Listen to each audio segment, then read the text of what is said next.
क्या हो अगर मैं तुम्हें ये कहूँ कि इंटरनेट जो तुम यूज़ करते हो वो सिर्फ एक इल्यूजन है। जो दिखता है वो सब कुछ नहीं होता और जो नहीं दिखता वही असल इंटरनेट है।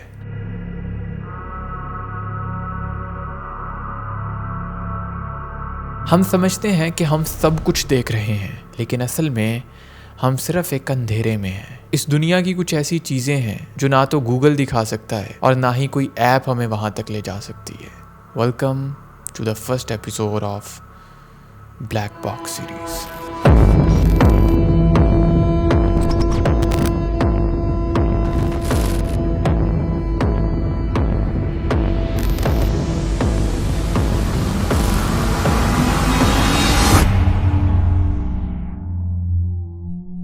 इंटरनेट का असली चेहरा जो हमने कभी नहीं देखा वो 90s में शुरू हुआ था। उस वक्त हमने इंटरनेट को सिर्फ एक रिसर्च टूल के तौर पर देखा था, लेकिन वहीं पे कुछ लोग सीक्रेट नेटवर्क्स यूज कर रहे थे। हमारे लिए ये सिर्फ एक न्यू एरा था जहां हम जस्ट वेबसाइट्स पर रिसर्च करते थे, ईमेल भेजते थे या फिर अपने दोस्तों के साथ चैट करते थे। लेकिन कुछ लोग जो हमारे आसपास भी थे वो कुछ ऐसी चीजें एक्सप्लोर कर रहे थे जो हम सोच भी नहीं सकते।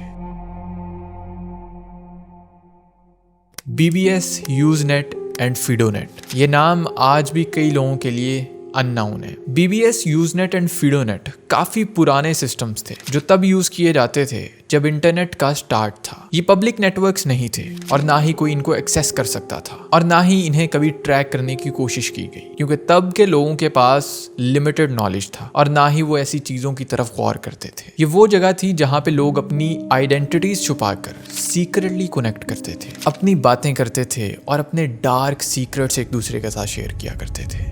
जिस दौर में हम इंटरनेट का सिर्फ बेसिक यूज करते थे, उस दौर में कुछ लोग एक अलग ही दुनिया में जी रहे थे। एक दुनिया जहां पे सिक्योरिटी सिस्टम्स को भी बाईपास किया जा रहा था। BBS से लेके फिडोनेट तक हर नेटवर्क में एक डार्क साइड छुपी हुई थी। ये वो नेटवर्क्स थे जहां इलीगल एक्टिविटीज हुआ करती थी। लोग अपनी डार्क डिजायर्स को पूरा करने के लिए एनोनिमस होकर काम करते थे। उस वक्त के लोग ये बात समझ नहीं पाए कि इंटरनेट किस डायरेक्शन में जा रहा है। उनके लिए ये सिर्फ एक फन और एंटरटेनमेंट वाली जगह थी। लेकिन यही वो दौर था जब एक नई दुनिया की शुरुआत होने वाली थी, एक क्राइम की दुनिया।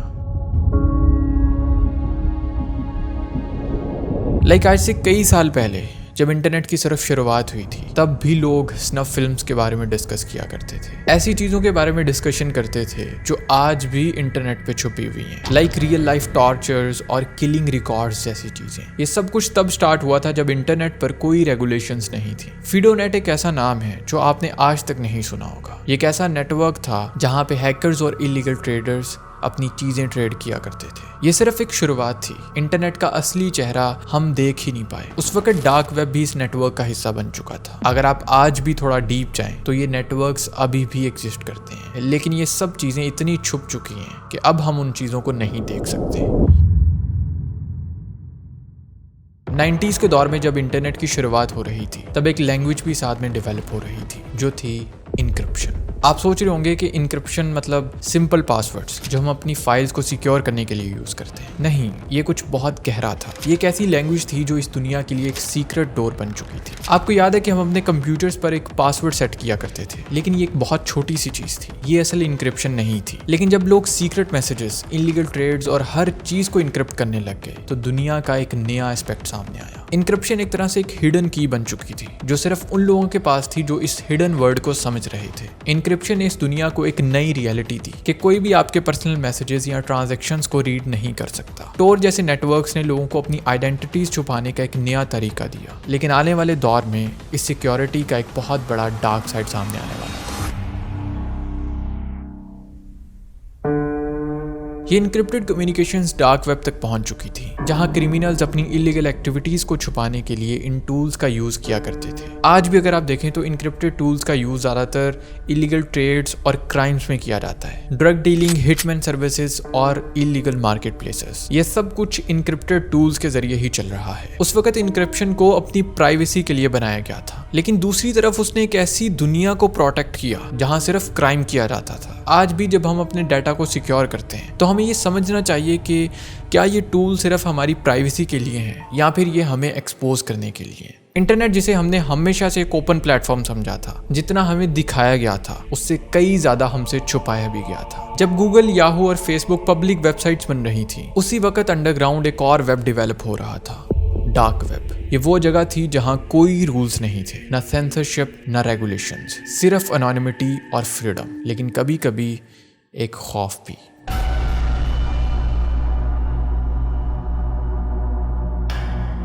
लोग टोर ब्राउजर का यूज करके ऐसी वेबसाइट्स पे जा रहे थे जिनका नाम .com नहीं .onion होता था। 2002 में टॉर प्रोजेक्ट को लॉन्च किया गया, जिसका अल्टीमेटली पर्पस था फ्रीडम ऑफ स्पीच को सपोर्ट करना, लेकिन जल्द ही इसका मिसयूज होने लगा। 2009 के बाद सिल्क रोड जैसे ब्लैक मार्केट प्लेसेस ने इस जगह को इलीगल बिजनेसेस का हुब बना दिया। सिल्क रोड एक डिजिटल बाजार था जहां आप ड्रग्स, फेक पासपोर्ट्स और हैक्ड क्रेडिट कार्ड सब कुछ ले सकते थे, और पेमेंट सिर्फ बिटकॉइन में। डार्क वेब कोई एक जगह नहीं है, ये एक पूरा का पूरा नेटवर्क है जहां forms, chat rooms, hitman services और इवन लाइव टॉर्चर स्ट्रीम्स तक की डिस्कशंस होती हैं। ये वो दुनिया थी जहां लॉ इन्फोर्समेंट की आंख नहीं जा सकती थी। यहाँ सब कुछ इनक्रिप्टेड था, कोई नाम नहीं, कोई चेहरा नहीं, सिर्फ डील्स और डार्कनेस।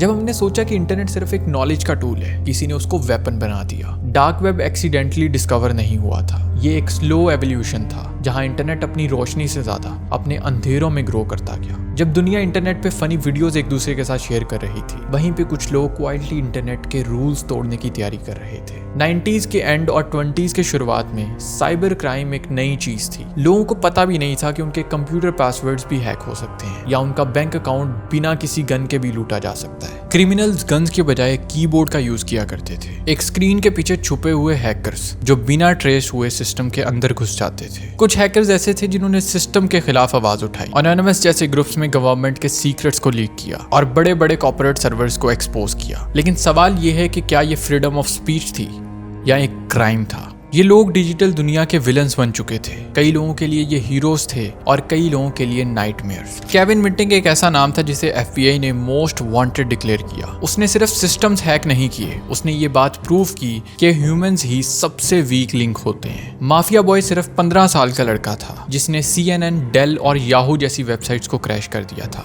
एक टीनएजर ने दुनिया के बिगेस्ट नेटवर्क्स को रोक दिया। ये सिर्फ हेडलाइंस नहीं थी, ये नए जमाने के क्राइम्स थे। ये सिर्फ एक शुरुआत थी, एक साइलेंट वॉर की, जहां हर क्लिक, हर लॉगिन एक रिस्क बन गया था।